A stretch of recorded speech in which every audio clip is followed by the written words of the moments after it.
पैनी नजर।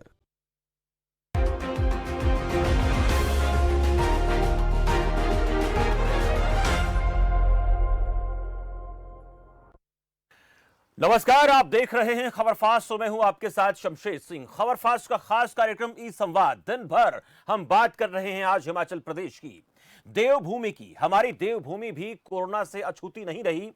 कोरोना की दूसरी लहर ने सड़क से लेकर संसद तक सबको सकते में डाल दिया है।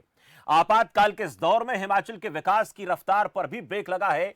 देवभूमि को फिर से रफ्तार देने की कोशिश में जयराम सरकार को केंद्र से कितना सहयोग मिल रहा है और हिमाचल की बीजेपी इकाई कितने सांगठनिक तरीके से कोरोना से लड़ रही है, इन मसलों को लेकर चर्चा करना बेहद जरूरी है। सड़क से लेकर संसद तक कोरोना से लड़ाई की तैयारी पर बात करने के लिए इस वक्त हमारे साथ मौजूद हैं हिमाचल बीजेपी प्रदेश अध्यक्ष और सांसद सुरेश कश्यप, जिनसे करेंगे इस संवाद। लेकिन उससे पहले ये छोटी सी रिपोर्ट देखिए। सुरेश कश्यप हिमाचल की राजनीति में सबसे चमचमाता नाम। मौजूदा समय में सुरेश कश्यप बीजेपी के प्रदेश अध्यक्ष और लोकसभा सांसद हैं। पूर्व सैनिक रह चुके सुरेश कश्यप का जन्म 23 मार्च 1971 को हिमाचल प्रदेश के पपलाहन जिला सिरमौर में हुआ। 2004 में सेवानिवृत्त होने के बाद सुरेश कश्यप ने सियासत में कदम रखा। उन्होंने अपनी राजनीतिक पारी का आगाज बीजेपी से किया। 2006 में सुरेश कश्यप बीजेपी के अनुसूचित जाति मोर्चा के जिला अध्यक्ष बने। इसके बाद उन्होंने सियासत में पलटकर नहीं देखा और तेजी से आगे बढ़ते गए। आज इस संवाद में जानेंगे उनके अनुभव और मौजूदा सरकार की कार्यप्रणाली के बारे में।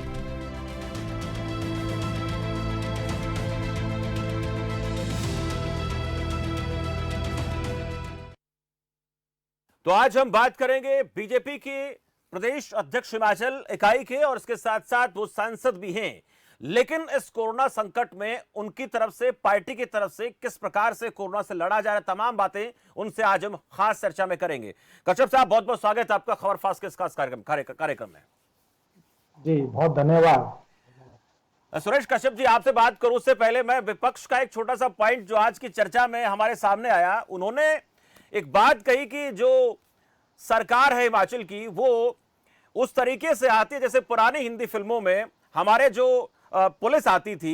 और जैसे हम आपसे बात भी कर रहे थे तो आपसे भी चर्चा हम लगातार कोशिश करने की, बातचीत करने की कोशिश कर रहे थे, लेकिन हम ये जानते हैं कि हालात बहुत तनावपूर्ण हैं। कोरोना के चलते लेट लतीफी हो जाती है, लेकिन जो लगातार कार्यक्रम चल रहे हैं, देरी हो रही है, इसके पीछे बड़ी वजह क्या नजर आती है आपको?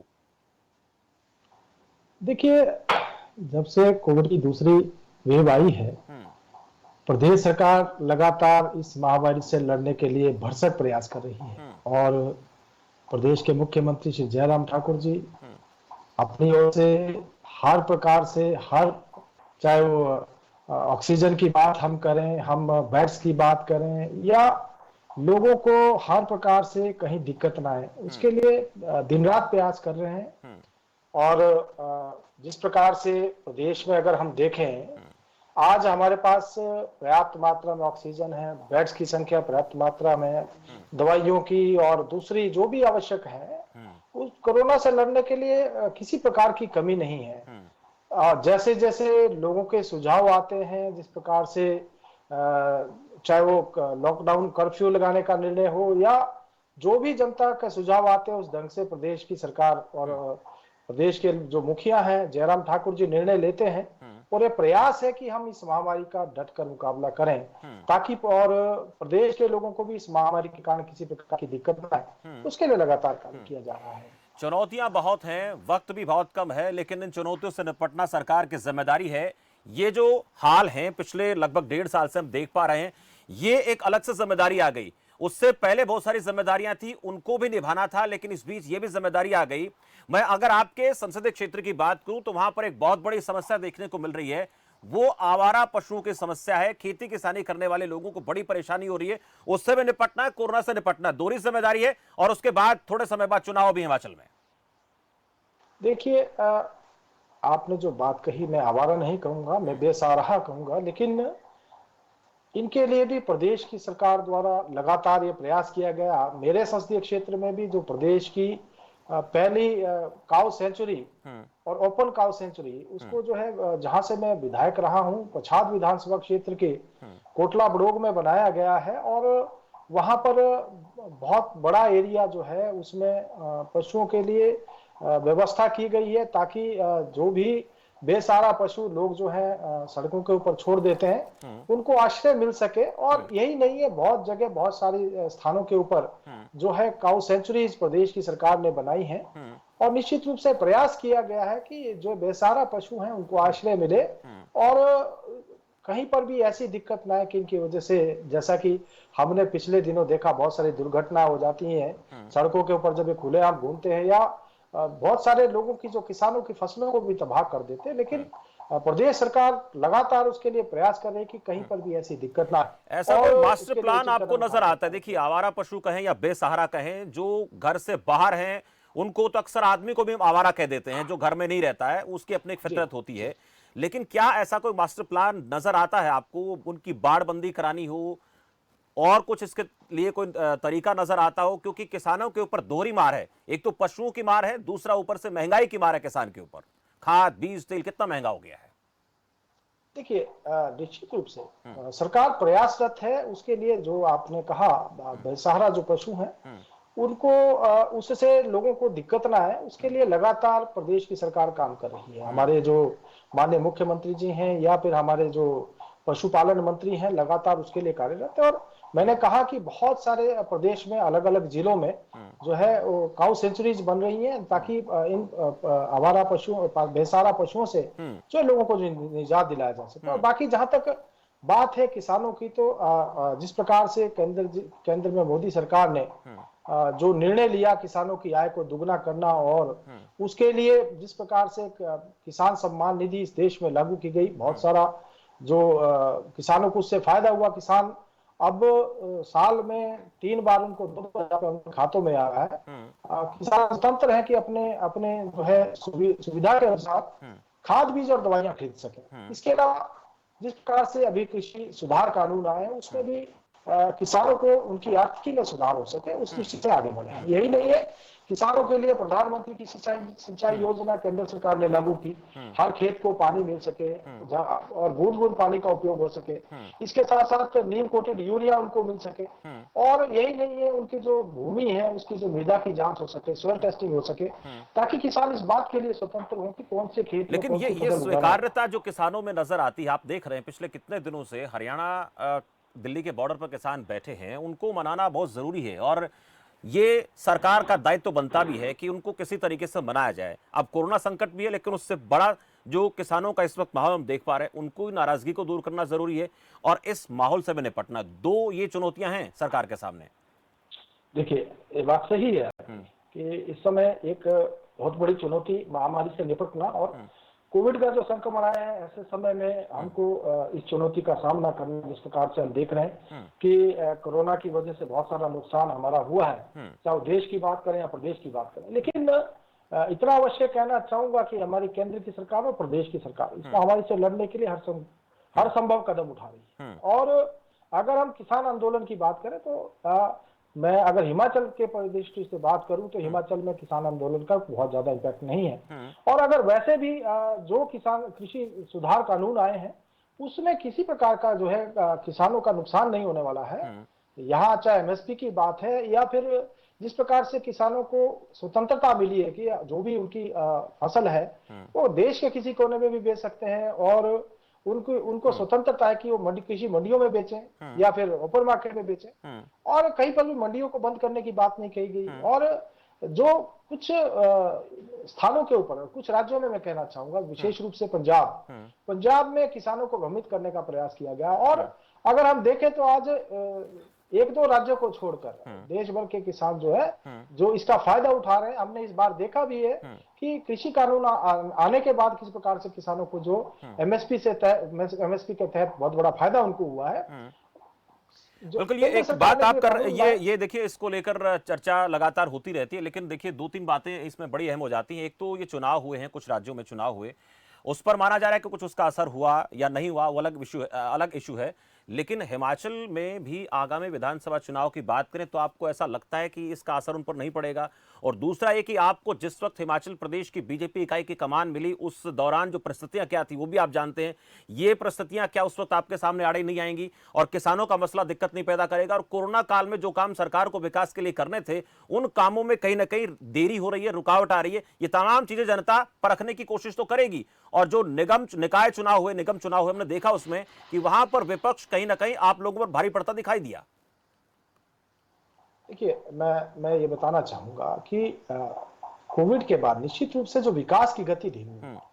हम जानते हैं कि हमारी औद्योगिक इकाइयां बंद हो गई, हमारे औद्योगिक संस्थान बंद हो गए और बहुत सारे जैसे कि हम बात करें पर्यटन की, बहुत बड़ा नुकसान पर्यटन उद्योग को लगा, क्योंकि जिस प्रकार से पर्यटन कारोबारी हमारे जो होटलियर्स हैं या ट्रैवल एजेंट्स हैं या हमारे जितने टूर ऑपरेटर्स हैं, सभी लोगों को इससे बड़ा नुकसान हुआ। और विशेष रूप से हिमाचल प्रदेश में, क्योंकि टूरिज्म इंडस्ट्री जो है बहुत बड़ी इंडस्ट्री है। लेकिन मैं ये कहना चाहूंगा कि सरकार जिस प्रकार से कदम उठा रही है, ये बात सही है कि पिछले 2 साल, लगभग 2 साल, 1.5 साल से ज्यादा का समय हो गया, कोविड के कारण हमको जूझना पड़ा है और विकास की गति धीमी पड़ी है। लेकिन जैसे ही कोविड ओवर हो जाएगा, मुझे विश्वास है कि हम फिर से गति पकड़ेंगे। जब आपने कमान संभाली, आपके पास जिम्मेदारी आई, उस वक्त एक जो मसला जो खूब सुर्खियों में रहा, उस मसले के चलते बीजेपी की किरकिरी होती है और आपदा में ये जो एक बहुत बड़ा प्रश्न चिन्ह लगा, ये दाग जो है, ये दामन में कहीं परेशानी न पैदा कर दे 2022 के चुनाव में।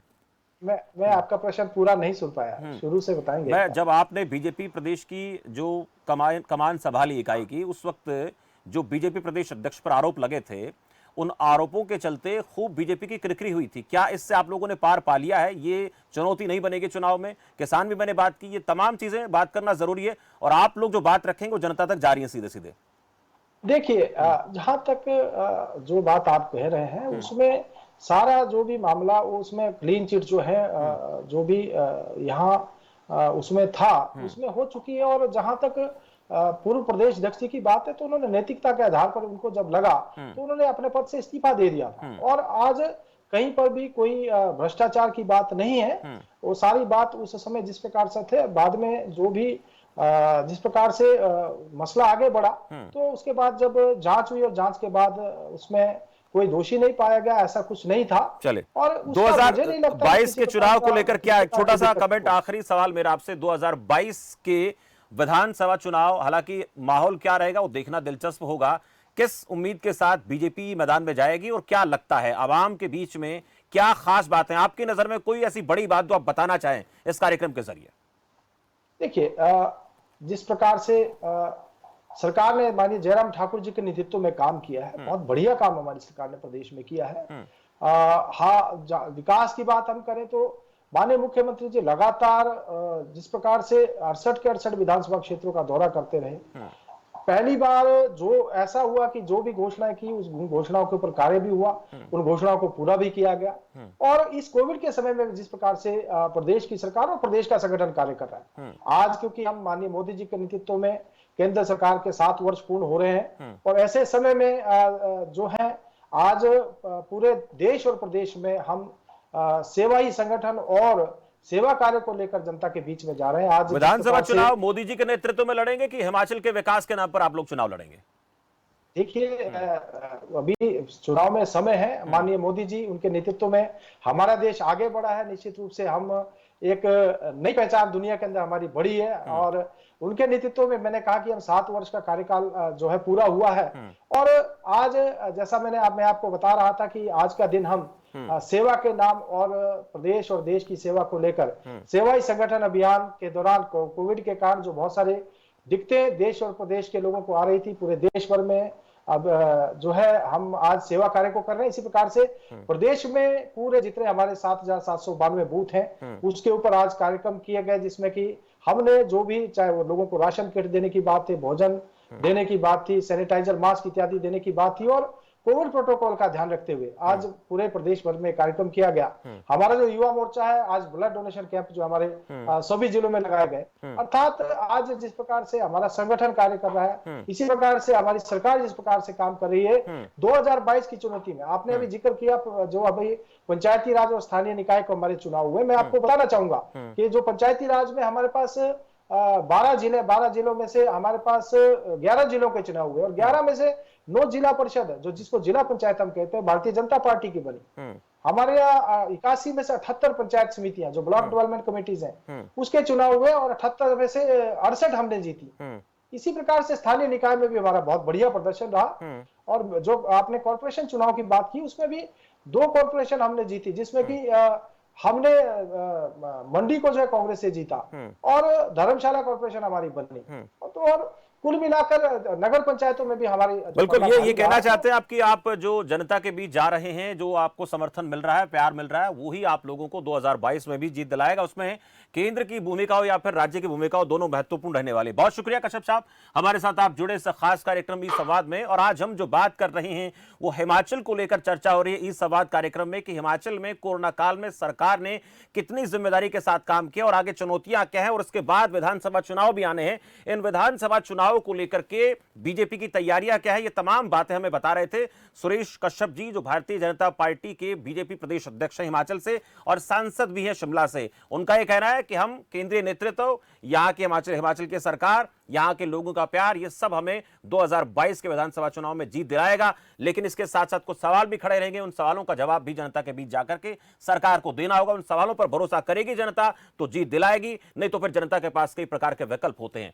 फिलहाल मेरे साथ इतना ही। आप देखते रहिए खबर फास्ट। नमस्कार।